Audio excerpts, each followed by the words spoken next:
Sometimes someone knocks on the door. They say there are many problems in the world. They hold a paper and speak of community work, of God's plan. They mean well, but they are worried about the world, worried about tomorrow, worried about what God might be doing. And when they asked, "What about this moment?" they often reply, "But this moment becomes the next moment." Yet this is exactly the point. If this moment is filled with worry, the next moment will also be worry. If this moment is rest, the next will follow as rest. The mind creates all problems.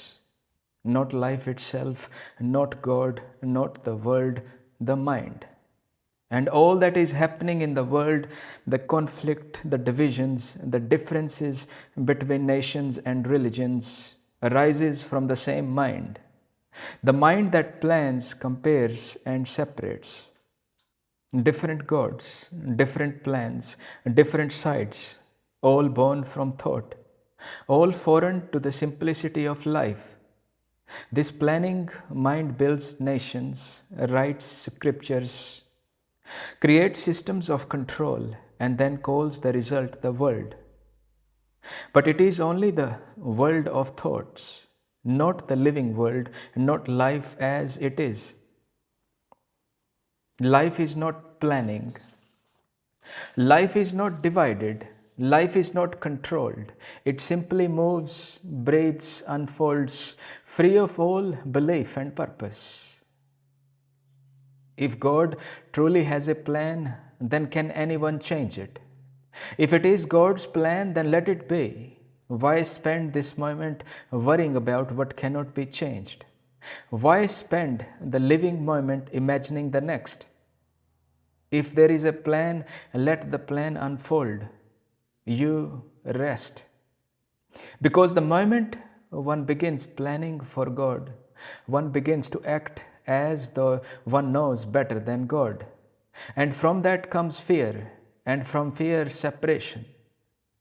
But perhaps the divine was never planning anything at all.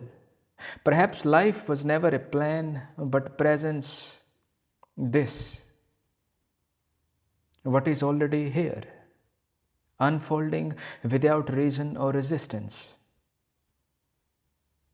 And when there is no more planning, no more fear, no more trying to understand, preach, change, only silence remains, alive, complete, whole. At least then you are not suffering, not carried away by the movement of thought, like thousands of cars on the road, jumping from one to another, but resting.